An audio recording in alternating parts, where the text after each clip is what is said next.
आप देख रहे हैं अनहोनी। तो चलिए बढ़ते हैं आज की इस कहानी की ओर। राणा साहब एक बहुत अमीर और आलीशान हवेली का मालिक था।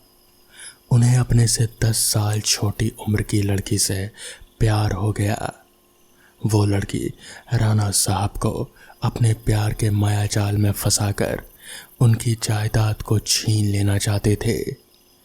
एक बार उस लड़की ने अपने प्रेमी के साथ मिलकर राणा साहब को मार मार कर जिंदा जमीन में गाड़ दिया। राणा साहब चिल्लाए, लेकिन उस लड़की ने उनकी एक ना सुने। बाद में राणा साहब ने मरते मरते श्राप दिया कि मैं किसी को नहीं छोड़ूंगा, हर प्रेमी को मार दूंगा। जिस तरह मेरे साथ धोखा हुआ है, मैं हर प्रेमी को मिटा दूंगा। मैं सबको मिट्टी में मिला दूंगा। और इतना कहते ही राणा साहब की मौत हो गई। उस दिन के बाद वो जगह और वो हवेली श्रापित हो चुके थे। वहाँ कोई भी नहीं जाता था। जो भी कभी जाता वो कभी वापस नहीं आ पाता। आज भी राणा साहब की प्रेत आत्मा उस जगह पर भटकती रहती है। कुछ दिनों बाद उस हवेली में एक प्रेमी जोड़ा वहाँ पर घूमने आया। सपना और रजत। उन दोनों की सगाई हो चुकी थी, लेकिन शादी करनी बाकी थी। सपना अपने घर पर किसी को बिना कुछ बताए रजत के साथ आए थे। सपना और रजत मजाक मस्ती में उस जगह पर पहुंच गए जहां पर राणा साहब को जिंदा दफना दिया गया था। अचानक रजत उस जगह पर गिर जाता है और उसका पैर जमीन के नीचे घुसने लगता है।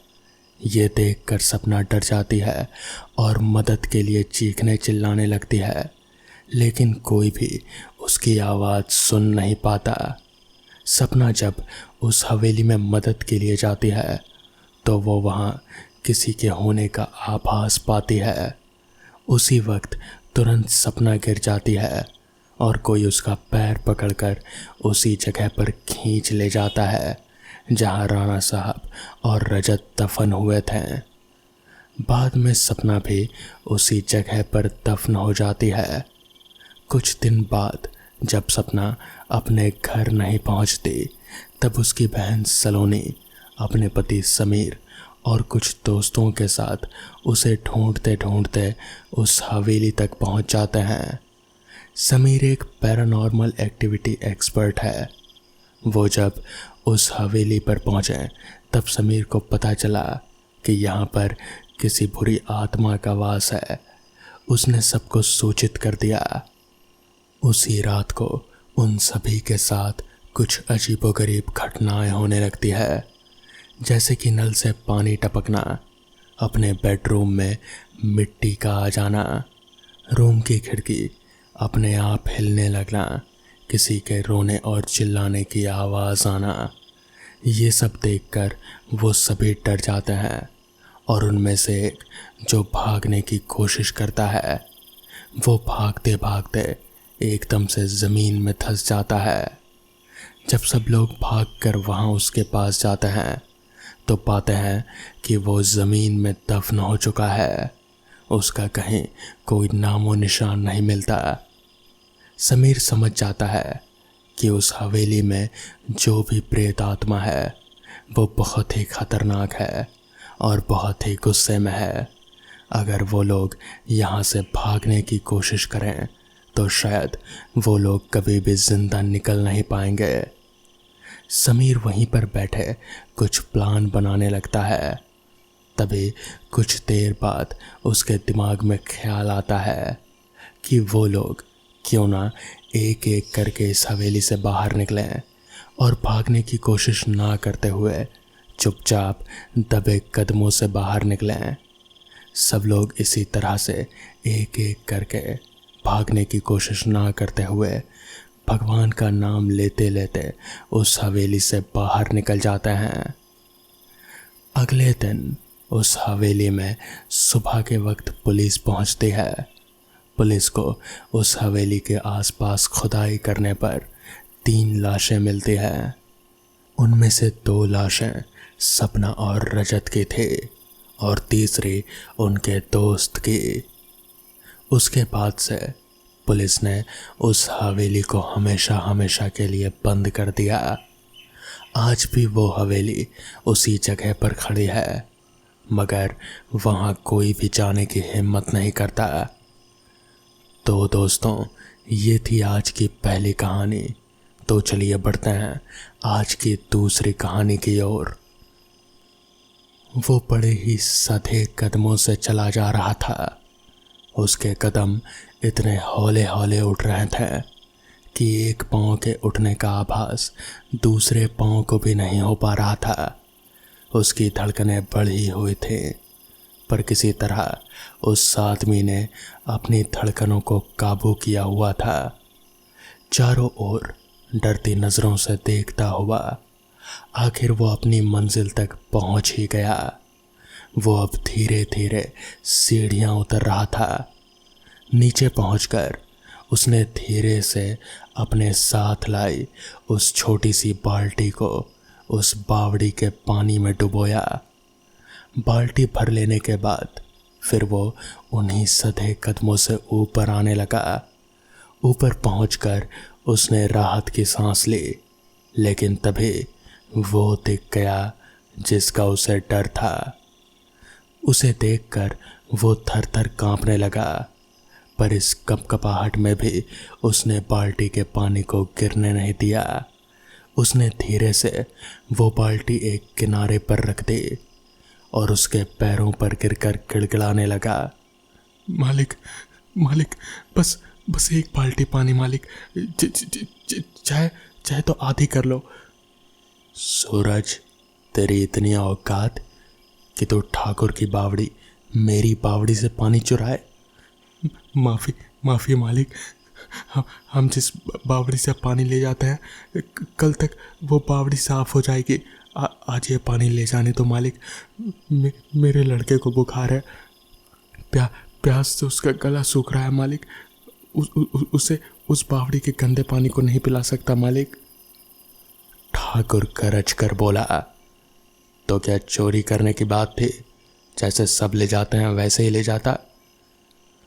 उसने नीचे नजरें किए हुए कहा, बच्चे की बीमारी में सारा पैसा उठ गया मालिक। खाने को थोड़ा बहुत रूखा सूखा है, पानी खरीदने को पैसा कहाँ से लाता? तो तू क्या समझता है ये ठाकुर ऐसे तुझे पानी ले जाने देगा? दया कर दो मालिक, मेरा बच्चा मर जाएगा। मरता है तो मरने दे, ये पानी तू नहीं ले जा सकता। ठाकुर बाल्टी को लात मारने के लिए उस ओर बढ़ा। बाल्टी के आगे सूरज हाथ जोड़कर खड़ा हो गया। सूरज, सामने से हट जा, नहीं तो तेरी लाश गिरेगी। पर सूरज नहीं हटा। उसके आगे प्यास से व्याकुल अपने बच्चे का चेहरा घूम रहा था। ऐसा लग रहा था मानो उसे कुछ और दिखाई ही नहीं दे रहा हो। और कुछ मिनट बाद उस बावड़ी के बगल में रखी हुई नुकीली लोहे की रॉड उस लाश के सीने में धंसी हुई थी और उस लाश से बहता हुआ खून बावड़ी के पानी में मिलकर पानी को लाल कर रहा था। इस घटना के समय उन 2 व्यक्तियों के अलावा वहाँ कोई तीसरा मौजूद नहीं था। कुछ दिन बाद उसी बावड़ी की तरफ फिर से एक आदमी के कदम उठे। उसे डर भी लग रहा था, लेकिन क्योंकि दूसरी बावड़ी गांव से दूर थी, इसलिए वो मजबूरन उस बावड़ी में पानी लेने को गया था। उसे अपनी पत्नी पर गुस्सा भी आ रहा था कि उसने दिन रहते पानी क्यों नहीं लाया, और घर में पानी नहीं था तो बताया भी तो अंधेरा होने पर। वो धीरे धीरे बावड़ी में उतरा, अपनी बाल्टी में पानी भरा और ऊपर आ गया। पर ये क्या, जैसे ही उसने अपनी बाल्टी में देखा सारा पानी लाल था, खून की तरह लाल, गाढ़ा, चिपचिपा। उसने डर से वो बाल्टी वहीं उलट दी। नीचे बावड़ी से एक आवाज़ गूंजी, इस बावड़ी से पानी ले जाना इतना आसान है क्या? ये बावड़ी खून मांगती है, खून। एक और कर्कश हंसी की आवाज गूंजी। उस आदमी ने नीचे बावड़ी में देखा। नीचे बावड़ी का सारा पानी लाल था, बिल्कुल खून की तरह। अचानक उस बावड़ी से एक लंबा सड़ा गला हाथ निकला और उसने उसी लोहे की रॉड पर उस आदमी को पटक दिया। रॉड सीने में धंसी गई और उस आदमी का खून रिस रिस कर बावड़ी के पानी में मिलने लगा। फिर बावड़ी के चारों ओर शांति छा गई, मानो जैसे उस खूनी बावड़ी की प्यास बुझ गई हो। बावड़ी के किनारे हुई उस घटना के बाद से उस बावड़ी को चारों तरफ से घेरा बनाकर बंद कर दिया गया। गांव के सारे लोग डरते थे। अब उधर कोई नहीं जाता। ठाकुर का परिवार अब उधर कदम भी नहीं रखता था। तो दोस्तों, ये थी आज की दूसरी कहानी। तो चलिए बढ़ते हैं आज की आखिरी कहानी की ओर। फैजाबाद जिले के गौरा घाट स्टेशन पर हमेशा दुर्गेश नाम का ऑटो ड्राइवर अपनी ऑटो लेकर खड़ा रहता था। जो भी सवारी आती थी उसे वो बैठाकर उसके घर छोड़ता था और अच्छा खासा पैसा कमाता था। एक दिन की बात है कि उस दिन ज़ोर ज़ोर से बारिश हो रही थी और रह रह कर बिजली चमक रहे थे। रात के समय साफ साफ कुछ भी दिखाई नहीं दे रहा था। वो वापस अपने घर आने को सोच रहा था, क्योंकि इस बारिश में किसी भी सवारी का मिलना जैसे नामुमकिन सा था। उसे याद आया कि 1 घंटे बाद एक पैसेंजर ट्रेन आने वाली है और वो फिर से वहीं रुक गया, इस आस में कि हो सकता है उस ट्रेन से उसे कोई सवारी मिल जाए। इतने में ही और घना अंधेरा छा गया। अंधेरा इतना कि जैसे हाथ को हाथ दिखाना भी मुश्किल हो। इतने में ही ट्रेन आ गई और बिजली रह रह कर चमक रही थी। तभी ट्रेन में से एक सुंदर सी लड़की बाहर निकली, जिसकी उम्र करीब 19 या 20 साल रही होगी। उसके कंधे पर बैग और हाथों में सूटकेस था, जैसे शहर से आ रही हो। और वो सीधे उस ऑटो ड्राइवर की तरफ आकर रुकी और बोली, मुझे रामपुर जाना है, क्या आप मुझे वहाँ तक छोड़ देंगे? तो इस पर दुर्गेश बोला, मेम साहब, अगर अभी इस वक्त चलूँगा तो देखो 500 रुपया लूँगा, क्योंकि रामपुर यहाँ से काफ़ी दूर है, और अगर सुबह चलोगी तो 200 में ही चलूँगा। लड़की ने बोला, आप 500 ले लेना, लेकिन मुझे अभी घर पहुंचा दो। दुर्गेश ने ठीक है कहा, पहले 500 निकालो, फिर लेकर चलूँगा मेम साहब। तो इस पर उस लड़की ने कहा, देखिए अभी तो मेरे पास सिर्फ 300 ही है, इसलिए तो कह रही हूँ कि घर पहुंचा दो, वहाँ से मैं आपको 200 दे दूँगी। दुर्गेश ने अपना सिर हिलाकर ठीक है कहा और फिर ऑटो चल पड़ी। वो लड़की पीछे चुपचाप बैठी हुई थी और दुर्गेश भी चुपचाप ऑटो चलाए जा रहा था। रामपुर स्टेशन से काफ़ी दूर था, तो वहाँ पहुँचने में अभी समय लगने वाला था। दुर्गेश तेजी से ऑटो को भगाए जा रहा था। रास्ते पर दूर दूर तक उसकी ऑटो के अलावा और कोई भी गाड़ी नज़र नहीं आ रहे थे। तभी दुर्गेश ने बात करने के इरादे से उस लड़की से पूछा, आप इतनी रात गए कहाँ से आ रही थी मेम साहब? तो इस पर उस लड़की ने कोई जवाब नहीं दिया। दुर्गेश को लगा कि शायद वो बात नहीं करना चाहती, इसलिए दुर्गेश ने भी फिर कुछ नहीं कहा और चुपचाप ऑटो चलाने लगा। कुछ देर बाद दुर्गेश रामपुर पहुंचा और फिर उस लड़की के बताए एड्रेस पर रुका। ऑटो रुकी और वो लड़की ऑटो से उतरकर घर के अंदर की ओर जाने लगी। तभी दुर्गेश ने उस लड़की को कहा, मेम साहब ज़रा जल्दी कीजिएगा, मौसम खराब हो रहा है। ये सुनकर भी ना तो वो लड़की रुकी और ना ही कोई जवाब दिया। वो सीधे चलते चलते घर के अंदर चली गई। अब उसे अंदर गए हुए करीब आधा घंटा बीत चुका था, मगर वो अंदर से बाहर नहीं निकली थी, ना ही उसका कोई अता पता चल रहा था। दुर्गेश ने सोचा कि अब काफ़ी देर हो गई है, उसे अंदर जाकर किराया मांग लेना चाहिए। रात के करीब अब 3 बज चुके थे जब उसने घर के दरवाज़ा खटखटाया तो अंदर से एक बूढ़ी माता अपनी आंखों को मलते हुए दरवाज़ा खोली। उन्होंने दुर्गेश को देखते ही पूछा, जी आप कौन?